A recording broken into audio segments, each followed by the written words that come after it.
Hello everyone and welcome to Sabonis. Today I'm going to teach you how to make the authentic Genovese style pesto. Pesto is one of the most beloved sauces in Italian cuisine. Perfect for pasta, great on pizza and delicious in salads and paninis. So where does this sauce come from? Well, the name doesn't describe the sauce itself, but is how it is made, because it's come from the Italian verb pestare, which means to crush or to grind. That's why it's called pesto. The origin goes back to Genoa, one of the most famous cities in Italy. Fishermen there originally used a simple sauce of vinegar, oil, and salt. Later, they added basil, which grows easily across Italy. Being a sailor tradition, it quickly spread across the country and the world. Today, there are many variations of pesto, but I'm going to show you the original version. Let's begin the preparation. At the end, I will summarize all the ingredients so you can write them down. It's not a complicated recipe, but it's very important to use fresh ingredients and prepare it the same day you are going to eat it.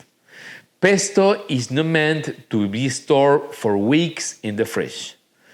I show you two preparations methods: the traditional one using a mortar and pestle, and the modern one using a food processor on hand blender. Okay, we start with one garlic clove. Since the ingredients are raw, we cut the garlic in half and remove the core to make it easier to digest. Place the garlic in your mortar and start grinding. Throughout the entire process, don't pound or smash the ingredients. Use circular motions to gently grind everything. That's how you get the best flavor and texture. Once the garlic is crushed, add 6 pine nuts and keep grinding. Next, add about 10 fresh basil leaves. A small to medium size is the best because they are easier to grind. Add a pinch of coarse salt and keep grinding until you get a uniform paste. Now add 40 grams of fresh, finely grated Parmesan cheese.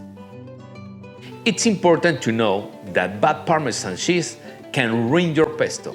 Always go for a high-quality cheese with a nutty, rich flavor. Good Parmesan has grainy texture, complex taste with nutty and fruity notes, and a strong aroma. Look for a label Parmigiano Reggiano to know it's a real thing. If you love Italian food, I recommend investing in good Parmesan. You can grate it over pasta, soup, salads, sandwiches. It always adds an amazing flavor. And now the special touch of the Nonna Saboni. 7 grams of pecorino cheese from Sardinia. Boom! Finish by adding 40 grams of extra virgin olive oil. To tell if olive oil is high quality, look for extra virgin on the label. Check the bottling date and pay attention to its aroma and taste. When making pesto the traditional way, the order of the ingredients is very important. Mix to finish and now taste it to check the salt level. Remember, always taste. And that's it. Here's your classic Genovese pesto. Amazing texture, color, and flavor.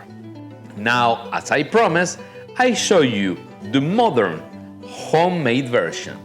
In a bowl or food processor, add 1 halved garlic clove with the core removed, 6 pine nuts, 10 fresh basil leaf, a pinch of coarse salt, 40 grams of Parmigiano Reggiano cheese, 7 grams pecorino cheese, 40 grams extra virgin oil. Blend until you get a smooth texture. Taste and adjust salt. And done. Pesto alla Genovese in 30 seconds. It's very good, but honestly, try both methods. You will see the traditional one brings out a deeper, more balanced flavor. You can eat this with crackers, bread, in salad, soup, whatever. But today I'm making fresh fettuccine to enjoy this amazing pesto. Let me show you how I make pasta from scratch. It's easier than you think. For the perfect texture, we need 00 flour. This is a super fine flour. Another important point is always weigh your ingredients. Don't use measuring cups. Cooking is about formulas and process, and formulas need precise quantities. So always use the same kitchen scale. The pasta formula is very simple. 75 grams of flour per serving. Today I'm making 2 servings, so I'm using 150 grams of 00 flour. For salt, it's about 0.5 grams per serving, so 1 gram for these 2 servings I'm doing. And finally, the egg. The weight for the egg should be 60% of the flour weight. For the 150 grams I'm using right now of flour, we need 90 grams of egg. A medium egg weighs about 60 grams, so 2 eggs are enough. I weigh the yolks first and then add enough white to reach 90 grams. You can mix the dough by hand, but a stand mixer is faster. Mix until combined, then transfer to your work surface. The dough will feel sticky at first, but don't add flour yet. Knead gently until smooth and soft about 10 minutes. Pasta dough needs soft kneading. Press, turn, and repeat until smooth. Dust both sides with flour and wrap in a plastic wrap. Cover with a bowl and let rest for 2 hours at room temperature. While the dough is resting, don't forget to subscribe to this channel and hit that like button. It helps a lot so we can keep sharing these Italian and Peruvian recipes with you. Now we are back after 2 hours. I've attached a pasta roller to my mixer. You can also use a rolling pin, but I love to using this tool to get thin, even sheets. Cut the dough into 4 pieces and shape it in a rectangle. While we're working with one piece, keep the others wrapped to prevent drying out. Use a rolling pin to flatten it, and then start with the roller on speed 1 and setting number 8. Flour the dough and roll it out.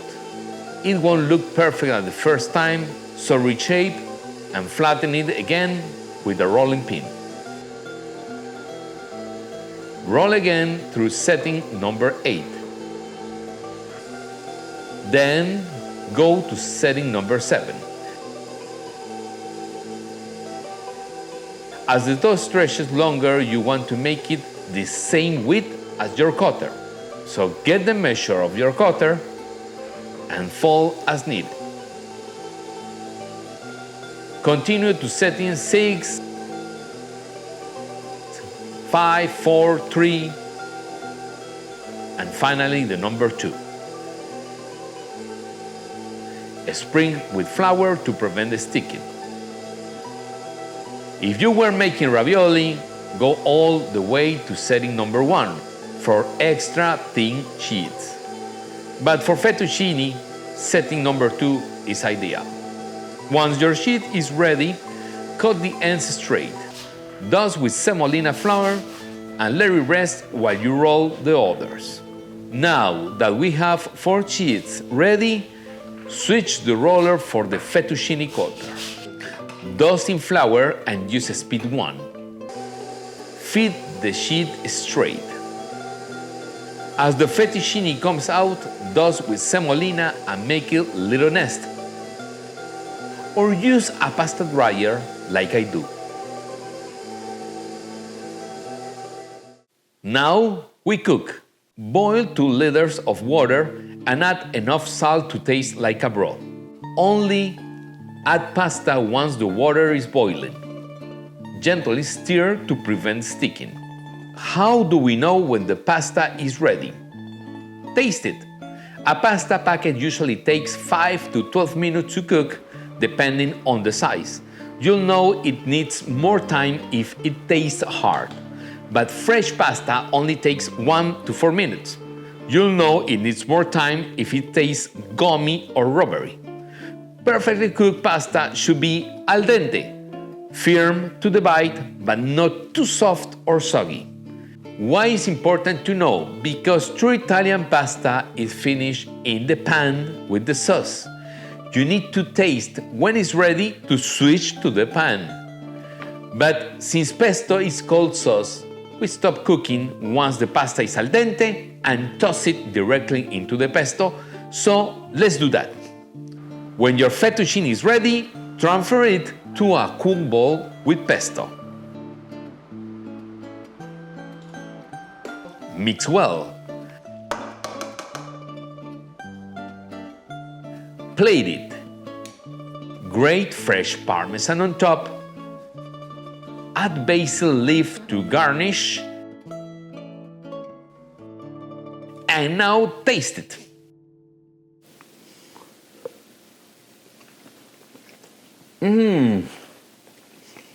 Delicioso.